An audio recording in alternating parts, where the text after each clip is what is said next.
अस्सलाम वालेकुम नाजरीन, एक नए व्लॉग के साथ आपकी खिदमत में हाजिर है। हमारे साथ मौजूद हैं वसीम मलिक। नाजरीन, सुप्रीम कोर्ट ऑफ पाकिस्तान से आज एक बड़ी खबर आई है। बड़ी हैरानकुन किस्म की डेवलपमेंट हुई है, जो आप कह सकते हैं कि अनप्रेसिडेंटेड भी है, अनएक्सपेक्टेड भी है। अनप्रेसिडेंटेड इस वजह से कि चीफ जस्टिस काजी फायज ईसा के होते हुए कोई और बेंच पाकिस्तान तहरीक इंसाफ से मुतालिक केस सुने, ये बड़ा अनप्रेसिडेंटेड मालूम होता है। और अनएक्सपेक्टेड भी इसी वजह से था कि हम नहीं तसव्वुर कर रहे थे कि चीफ जस्टिस काजी फायज ईसा खुद को पीछे हटा लेंगे। जाहिर बात है, अब चीफ जस्टिस का ही इख्तियार नहीं है, बल्कि 3 रुकनी कमेटी ये डिसाइड करती है। खबर पे आते हैं। खबर ये है कि आज सुप्रीम कोर्ट ऑफ पाकिस्तान ने एक बड़ा ही अहम बेंच बना दिया है। Justice Mansoor Ali Shah, senior puisne जज, जस्टिस मोहम्मद अली मजहर और जस्टिस अतर मिनल्ला पर मुश्तमिल। और ये बेंच समाअत करेगा 8 मई को पाकिस्तान तहरीक इंसाफ स्लैश सुन्नी इत्तेहाद कौंसिल की उन अपीलों के ऊपर जो उन्होंने पेशावर हाई कोर्ट के फैसले के खिलाफ सुप्रीम कोर्ट में दायर की हैं। पेशावर हाई कोर्ट ने पाकिस्तान तहरीक इंसाफ या सुन्नी इत्तेहाद कौंसिल से मखसूस नशिस्तें छीन ली थी। छीनी खैर इलेक्शन कमीशन ऑफ पाकिस्तान ने थी। जो पेशावर हाई कोर्ट है, उन्होंने इलेक्शन कमीशन के फैसले पर मोहर तस्दीक सब्त की। और अब जो सुन्नी इत्तेहाद कौंसिल है, उसकी अपील को समाअत के लिए मुकर्रर किया गया है। सबसे पहले जो वसीम मलिक साहब, हम बेंच के ऊपर तो बात करेंगे और काफ़ी खुलकर बात करेंगे, लेकिन उससे पहले मैं ये बात पूछना चाह रहा हूँ आपसे कि 1 अप्रैल को, if I am not wrong, ये अपील फाइल हुई थी। और इसके साथ नाजरीन आपकी इत्तला के लिए अर्ज़ है कि खैबर पख्तूनख्वा के जो स्पीकर हैं असेंबली के, उनकी भी अपीलें थी, वो भी समाअत के लिए इसी बेंच में मुकर्रर है। क्या वजह है इतनी ताख़ीर से इन दरख्वास्तों को, अपीलों को समाअत के लिए मुकर्रर किया गया है, जबकि हम देख रहे हैं कि हम बल्ले के निशान से अगर इस केस का तकाबली जायज़ा लें, मवाजना करें, तो वो केस था कि 11 गालिबन जनवरी को एक दरख्वास्त आती है इलेक्शन कमीशन की अपील, और 13 जनवरी को सुप्रीम कोर्ट फैसला सादिर कर देती है। जबकि यहाँ पर एक उतनी ही, उससे भी शायद ज़्यादा अहमियत का हामिल ये मुकदमा है मखसूस नशिस्तों का। और 1 अप्रैल को दरख्वास्त आती है, अपील आती है, मगर समाअत के लिए मुकर्रर नहीं होती। अब जाकर इस मुकदमे को मुकर्रर किया गया है। आप क्या समझते हैं, वजह क्या है? अच्छा देखिए, सबसे पहले तो जैसे आपने कहा ये अनप्रेसिडेंट है, तो मेरी अक्सर एक आदत बन चुकी है गालबन के बिला वजह मैं चीफ जस्टिस काजी फायज ईसा साहब पे तनकीद करता हूँ। तो आज मैं उन्हें अप्रिशिएट करना चाहता हूँ कि करना चाहिए उनको, बिल्कुल उन्हें अप्रिशिएट करना चाहिए कि अवामी नोयत का, मुफाद आमा का एक बड़ा अहम मुकदमा, और उन्होंने इंसाफ के तकाज़ों को मद्देनज़र रखते हुए ख़ुद को इस बेंच में शामिल नहीं किया और एक ऐसा बेंच बना दिया जिसमें बज़ाहिर अब हर तरफ लोग ये कह रहे हैं कि एटलीस्ट ये जो बेंच है, इस बेंच में शामिल जो बिलखसूस 2 मुअज़्ज़ज़ रुकन हैं, जस्टिस मंसूर अली शाह और जस्टिस अतर मिनल्ला, तो वो इस तरह के केसेस में उनका जो एक मौक़िफ़ है, उनका एक स्टांस है, वो बड़ा वाज़ेह है। वो आइन व कानून की जो इंटरप्रटेशन है वो वसी तर अवामी मुफाद में ही करते हैं, जो ओरिजिनल अवामी मुफाद होता है। तो बहरहाल ये जी चीफ जस्टिस काजी फायज ईसा साहब के लिए मेरी तरफ से तो आज एप्रिसिएशन है। और दूसरी बात, सबसे अहम बात वो ये है कि देखिए, ये मामला शुरू होता है इलेक्शन कमीशन ऑफ पाकिस्तान के उस फैसले के बाद। मेरे नज़दीक ना जो इस सारे मामले में अदील साहब अहम नुक्ता होगा ना, जब ये बेंच बैठेगा, ये बेंच इस केस की समाअत करेगा, तो उस केस की समाअत में इलेक्शन कमीशन ऑफ पाकिस्तान का वो इख्तियारात का बेदरेग इस्तेमाल, वो जो एक सियासी जमात से इंतखाबी निशान छीनने से लेकर उनकी पार्टियों को रिजर्व सीट्स ना देने तक इस्तेमाल होता आया है, वो डिस्कस होगा।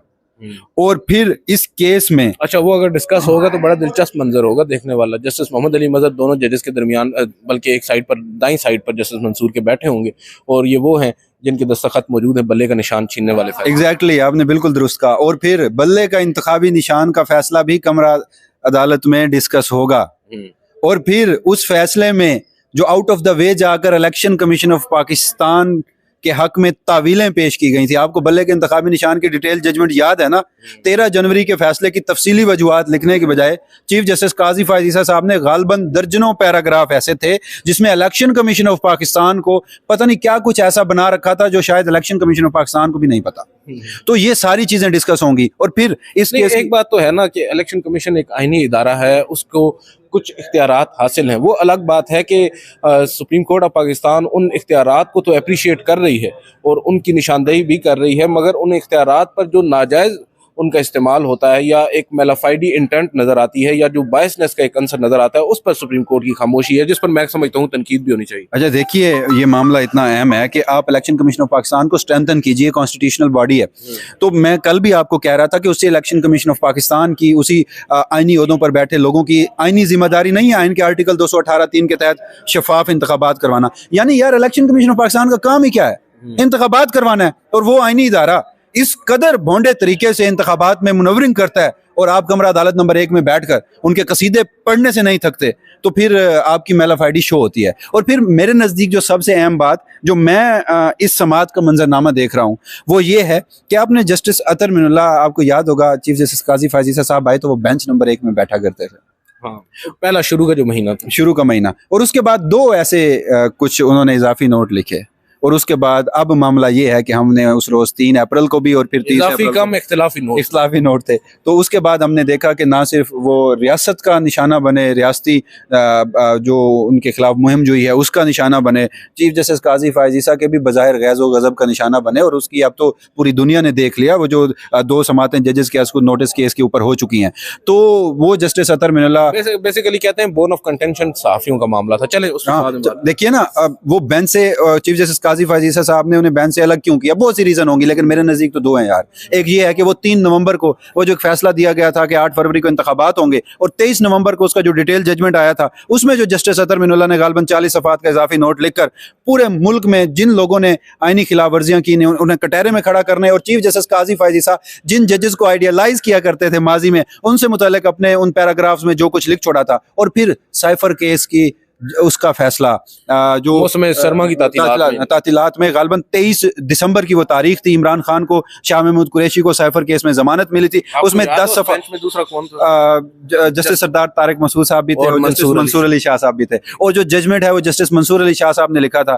तो अब उस केस में भी जस्टिस अतर मिनुल्लाह ने 10 सफ़ात का इजाफी नोट लिखा। उन्होंने पाकिस्तान की 75 साल सियासी तारीख, अच्छा उन 2 इजाफी नोट्स के साथ ये इंतखाबात का मामला जुड़ा है, ये मखसूस नशिस्तों का मामला जुड़ा है, और उस पर फिर जस्टिस जो मंसूर अली शाह साहब हैं उनके इंतखाबी उजरदारियों का जो केस था, यहाँ पर अपीलें आई थी, जो आरोज या हाई कोर्ट या अपीलेट ट्रिब्यूनल के फैसलों के खिलाफ इंतखाबात की अपीलें आई थी, उनमें जो उनके बिलखसूस 2 जजमेंट है, परवेज इलाही का जजमेंट है, ताहिर सादिक का जजमेंट है, तो वो जजमेंट आप पढ़ लें, जस्टिस अतर मिनुल्लाह का केस पढ़ लें, तो मेरे नज़दीक ये समात कम होगी। पाकिस्तान तहरीक इंसाफ को / सुन्नी इत्तेहाद कौंसिल को मखसूस नशिस्तें मिले ना मिलें, चीफ जस्टिस काजी फायजीसा साहब के माजी के फैसलों के खिलाफ चार्जशीट मुझे जरूर नजर आ रही।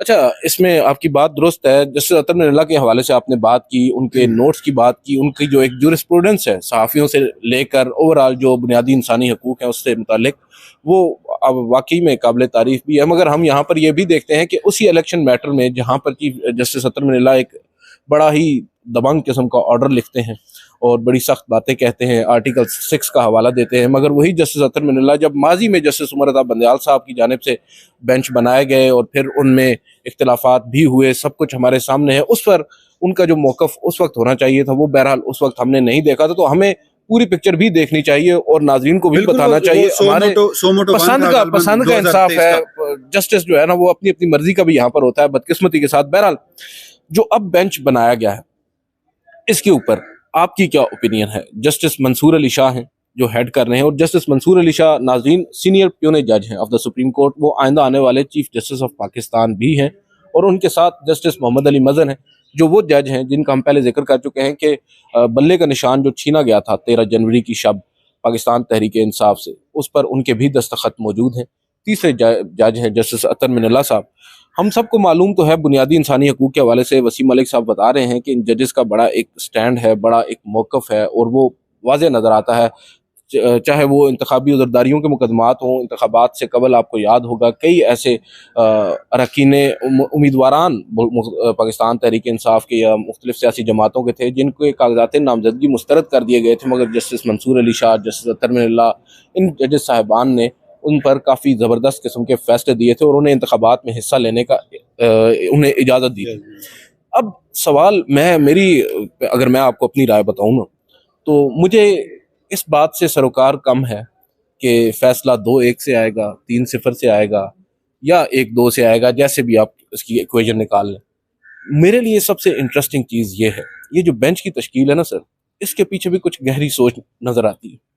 जस्टिस मंसूर अली शाह ने हाल ही में, आपको याद है, 6 जजेस के खत पर काफ़ी एक बोल्ड किस्म का स्टांस लिया। लाहौर में उन्होंने एक तकरीर की है आसमा जहांगीर कॉन्फ्रेंस पर, और उसके बाद उन्होंने सुप्रीम कोर्ट के कमरा अदालत नंबर 1 में चीफ जस्टिस ऑफ पाकिस्तान की राय के बज़ाहिर बरखिलाफ जाते हुए अपनी राय का इजहार किया और एक स्ट्रॉन्ग इंस्टीट्यूशनल रिस्पांस, एक फायरवॉल बिल्ड करने का कहा है। उसके बाद एक बेंच तश्कील दिया जाता है और वो एक ऐसे मामले पर दिया जाता है कि इस केस का जो फैसला होगा, मैं और आप उससे इख्तिलाफ करें या इत्तेफाक करें वो एक अलग बात है, मगर ये केस ऐसा ही सिग्निफिकेंस वाला होने वाला है जिस तरह का बल्ले के निशान वाला है, जिसको आज भी हम हर वीडियो में उसका जिक्र करना नहीं भूलते।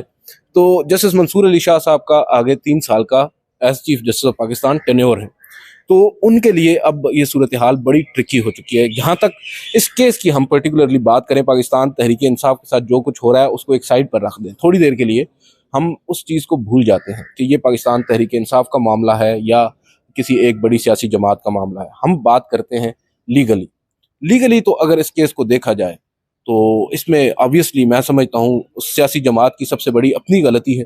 मजलिस वादतुल मुस्लिमीन से लेकर सुन्नी इत्तेहाद कौंसिल, और उनकी अपनी गलतियों का खुमियाजा उनको फिर भुगतना भी पड़ा इलेक्शन कमीशन की सूरत में। जो तो मैं ये समझता हूँ कि अगर हम सिर्फ लीगल एस्पेक्ट को देखें तो अब जस्टिस मंसूर अली शाह साहब का एक बड़ा इम्तिहान होगा, क्योंकि बड़ा मुश्किल होगा इस मुकदमे के अंदर अब पाकिस्तान तहरीक इंसाफ को उन्हें रिलीफ देना, अगर हम फ्रैंकली बात करें। दूसरी जानिब जो एक उनके पास एक इख्तियार है 187 का, अगर मैं गलत कह रहा हूं तो आप मेरी तस्दीक भी कर सकते हैं, complete justice supreme court of Pakistan apex court है और इसने बुनियादी इंसानी हकूक इंश्योर करने हैं, और वो तमाम शहरियों के, बिलखसूस उन सियासी जमातों के जो पाकिस्तान की नुमाइंदा सियासी जमातें हैं। तो कंप्लीट जस्टिस करते हुए तो जस्टिस मंसूर अली शाह साहब के पास या इस 3 रुकनी बेंच के पास ये इख्तियार मौजूद होगा कि वो पाकिस्तान तहरीक इंसाफ के हक में फैसला देकर अगले 3 साल के लिए खुद को अमर कर लें, फ्रैंकली अगर हम बात करें। मगर अगर सिर्फ लीगली देखा जाए तो अगर वो इस फैसले को बरकरार भी रखते हैं तो लीगली उनके ऊपर कोई आप उनके उस फैसले को गलत नहीं कह सकेंगे, मैं ये कहना चाह रहा हूँ। और उसका फिर उनको खुमियाजा अगले 3 साल में भुगतना पड़ेगा, क्योंकि एक बड़ी सियासी जमात को एक मरतबा फिर वो जिस तरह जस्टिस काजी फायज ईसा साहब ने इंतखाबी अमल से बाहर कर दिया था, अब उनको मुल्क की सियासत से बाहर करने में अपना किरदार अदा करेंगे, और ये वही काम होगा, वही तसलसल उसी का होगा जो हम देख रहे हैं। अच्छा देखिए, इसमें अगर देखिए सबसे पहले तो आप मेरी तस्दीक कर दें कि क्या इसमें फैसल सिद्दीकी साहब गालिबन सुन्नी इत्तेहाद कौंसिल और पाकिस्तान तहरीक इंसाफ के वकील हैं? अच्छा, वैसे गालिबन अगर मैं गलत हूँ, देखा नहीं है, वैसे इसकी तस्दीक हम कर देंगे। याद पड़ रहा है इसमें बैरिस्टर गौर और अली जफर साहब थे। कोई एक ऐसा केस था अहम जिसमें पहली मर्तबा फैसल सिद्दीकी साहब को पाकिस्तान तहरीक इंसाफ ने एंगेज किया था। चलें ये देख लेते हैं, हो सकता है, मुझे तो याद नहीं, हमने नीचे फॉलो नहीं किया। बिल्कुल। अच्छा, अब जो दूसरा मामला है वो ये है कि जनाब आप ना जरा उस वक्त की सिचुएशन को देखिए। इलेक्शन कमीशन ऑफ पाकिस्तान ने कानून को, इलेक्शन एक्ट को कॉन्स्टिट्यूशन के ऊपर प्रवेल होते हुए हमने देखा, उनका जजमेंट था। देखिए, रिजर्व सीट्स आयन की मंशा क्या है, कॉन्स्टिट्यूशनल इंटरप्रिटेशन का केस है मेरे नजदीक। ये इलेक्शन एक्ट, कानून, आयन, रूल, फंडामेंटल राइट्स का और कॉन्स्टिट्यूशनल इंटरप्रिटेशन का। देखिए, आयन का आर्टिकल 51 उसमें तरीकाकार दर्ज है। वो जो आयन की वो एक बेसिक इसेंस है, या ये जो शिक दस्तूर साजों ने दस्तूर में डाली थी, उसका लार्जर पर्सपेक्टिव में उसका मकसद क्या था कि आपकी एक जो सियासी जमात है, आप इतने अरकान आपको वोट से मुंतखब हुए हैं, अवाम ने आपको मैंडेट दिया है, लिहाजा हम उसका फिर बनाते हैं एक हिस्सा कि आपको रिजर्व सीट्स में, खवातीन की नशिस्तों में, अकलियत की नशिस्तों में या टेक्नोक्रेट्स की नशिस्तों में आपको कितनी नशिस्तें मिलनी हैं। यानी अवाम ने जो अदील सरफराज को मैंडेट दिया वो फिर बाकी खवातीन और उन सारी मखसूस नशिस्तों की सूरत में आपको मिलेगा। अवाम ने मैंडेट दिया इमरान खान को, वो झोली में जाके गिरा बाकी सियासी जमातों के, तो ये तो आयन की मंशा के ही खिलाफ, गिरा नहीं, बहरहाल चले वो बिठाया गया जबरदस्ती, तो ये तो आयन की मंशा के खिलाफ है। लिहाजा मेरे नजदीक उस वक्त की सिचुएशन के मुताबिक भी ये जजमेंट गलत था, इलेक्शन कमीशन के मुताबिक भी गलत था। जो पेशावर हाई कोर्ट है उन्होंने भी कॉन्स्टिट्यूशनल इंटरप्रिटेशन नहीं की। सुप्रीम कोर्ट ऑफ पाकिस्तान अगर कॉन्स्टिट्यूशनल इंटरप्रिटेशन की तरफ जाएगी तो मखसूस नशिस्तें देनी पड़ेंगी। कमीशन का तो मैं समझता हूँ, जहां तक मुझे, क्योंकि मैं इतना फॉलो नहीं करता इलेक्शन कमीशन को, लेकिन जो मैंने उनका फैसला पढ़ा था तो वो बड़ा एक इंटरेस्टिंग फैसला था कि उसमें चले ठीक है, आपने मखसूस नशिस्तें ना देने का फैसला कर लिया, ठीक है, आपके पास इख्तियार मौजूद है, मगर जो साथ आपने दीगर सियासी जमातों को बांटने का वो फैसला किया, मेंबर ने उससे मुखालफत, एक मेंबर ने, निसार दुरानी साहब ने किसने की थी, थी, लेकिन वो जो फैसला था ना उसको अपहोल्ड रखना पेशावर हाई कोर्ट की जानिब से इस हद तक कि दीगर सियासी जमातों में बांट दी जाएंगी, तो मैं तो उस पर आज भी मुतफिक नहीं हूँ, कायल नहीं हूँ। और जहाँ तक आप बात कर रहे हैं इंटरप्रिटेशन की, गो के उनके पास इख्तियार मौजूद था, उन्होंने नहीं किया, उनसे गिला नहीं किया जा सकता। गिला होगा सुप्रीम कोर्ट ऑफ पाकिस्तान से कि वो एपेक्स कोर्ट होते हुए क्या इसकी इंटरप्रिटेशन करते हैं या नहीं। एक ही क्वेश्चन ऑफ लॉ था इलेक्शन कमीशन के पास भी, जिसने डिसाइड किया कि पाकिस्तान तहरीक इंसाफ पार्लिमानी जमात नहीं है। पेशावर हाई कोर्ट ने भी कहा कि पाकिस्तान तहरीक इंसाफ पार्लिमानी जमात नहीं है। कॉन्स्टिट्यूशनल इंटरप्रिटेशन की तरफ वो नहीं गए। अब आप ये भी याद रखिए कि इस सारे सिनेरियो में जो सबसे बड़ी डेवलपमेंट हुई है वो हुई है बाई इलेक्शन की सूरत में। बाई इलेक्शन में सुन्नी इत्तेहाद कौंसिल के इंतखाबी निशान पर लोग जीते हैं। इलेक्शन कमीशन ऑफ पाकिस्तान ने कौमी असम्बली सेक्रेटेरिएट को मरासला भेजा जिसमें उन्होंने सुन्नी इत्तेहाद कौंसिल / PTI को पार्लिमानी जमात तस्लीम कर लिया। तो अब उस वक्त के फैसले के बाद और फिर बाई इलेक्शन के बाद और फिर अब जब केस समाअत के लिए मुकर्रर हुआ तो उसमें तब्दीली है। अब देखना यह है कि पाकिस्तान तहरीक इंसाफ क्या अपनी किसी उस दरख्वास्त में अमेंडमेंट करती है या वो क्या मौक़िफ़ रखती है, या बज़ाहिर वो सीधा साधा जाते ही कॉन्स्टिट्यूशनल इंटरप्रिटेशन की तरफ हैं, या वो अब ये भी साबित कर सकते हैं कि वो एक पार्लिमानी जमात हैं, लिहाजा सुप्रीम कोर्ट ऑफ पाकिस्तान फिर ये मामला भेज सकता है इलेक्शन कमीशन ऑफ पाकिस्तान को कि आपने तो अब डिक्लेयर कर दिया, लिहाजा मखसूस नशीसें दें। तो मामलात यही हैं कि अगर वो जो क्वेश्चन ऑफ लॉ पहले दो निचले फोरम से इलेक्शन कमीशन ऑफ पाकिस्तान और हाई कोर्ट से डिसाइड हुआ था कि पाकिस्तान तहरीक इंसाफ या सुन्नी इत्तेहाद कौंसिल पार्लिमानी जमात नहीं है, वो भी हर्डल अब खत्म हो चुकी है। और अगर कॉन्स्टिट्यूशनल इंटरप्रिटेशन की तरफ जाते या अब भी जाएंगे तो मखसूस नशीस्तें आयन के मुताबिक, आयन की मंशा के मुताबिक उसी सियासी जमात को मिलेंगी जिसका मैंडेट दिया हम। तो आपको लगता है कि अब इस एक फैसले से ये जो मुकदमा अब समाअत के लिए मुकर्रर हुआ है, फाइनली हुआ है, क्योंकि हम पहले बात कर रहे थे कि क्यों कर मुकर्रर नहीं हुआ, उसके ऊपर हम मुतअद्दिद दफ़ा बात कर चुके हैं, उस पर फिर कभी बात होगी। आज जो सबसे इंपॉर्टेंट चीज़ मुझे नज़र आ रही है कि ये जो मुकदमा है सर, इसका आपका जो ओवरऑल पॉलिटिकल सिनेरियो है पाकिस्तान का, जो एक सिस्टम है, उस पर काफ़ी गहरा असर होगा। और इससे जो इक्वेशंस हैं वो बनती बिगड़ती नज़र आ रही हैं, और जो एक इस्टेब्लिशमेंट और प्रो इस्टेब्लिशमेंट और एंटी इस्टेब्लिशमेंट जो मुख्तलिफ नैरेटिव्स हैं वो किस तरफ जाएंगे। इमरान खान साहब को सियासी उफक पर, या आप कह सकते हैं कि मुल्की सियासत में उनकी जो वापसी है वो इस केस से जुड़ी है। मुल्की सियासत में वापसी की बुनियादी वजह ये मैं कह रहा हूँ कि जब पार्लिमान में वो एक स्ट्रेंथन होकर एक सियासी जमात के तौर पर आएंगे, बावजूद इसके कि इमरान खान साहब जेल में हैं, तो उससे बहुत सारे आप कह सकते हैं कि मैं काफ़ी खुलकर बात करने का उसमें नहीं आ रहा, लेकिन बहुत सारी तब्दीलियां जो है मुझे रोनुमा होती नज़र आ रही हैं इस एक केस से। और जो बेंच है वो बड़ा ट्रिकी है, और इसको जो कंपोज किया गया है वो भी काफ़ी सोच समझ कर किया गया है। मुझे लग रहा है कि आप इशारा कर रहे हैं ना, देखिए मैं खुल कर कह देता हूँ, हमारी जो फौजी इस्टेब्लिशमेंट है वो तमाम कार्ड्स खोल के रखती है। हमने देखा पिछले दिनों में नवाज शरीफ साहब के जो करीबी थे उन्होंने टीवी में आके बड़ी छलांगे लगाई। उन्होंने कहा, जावेद रफ़ी साहब वो तो गालबन खुलकर बोल पड़े कि मेरी नवाज शरीफ साहब से मुलाकात हुई है और उनके जो सीने में राज हैं, अगर अब भी ये सब बंद ना हुआ, उन्हें दीवार से लगाने की कोशिश खत्म ना की गई, तो वो राज उगल देंगे। नवाज शरीफ साहब ने भी थोड़ी सी आंखें दिखाई हैं, उन्हें भी एक एंटी एस्टेब्लिशमेंट नैरेटिव चाहिए।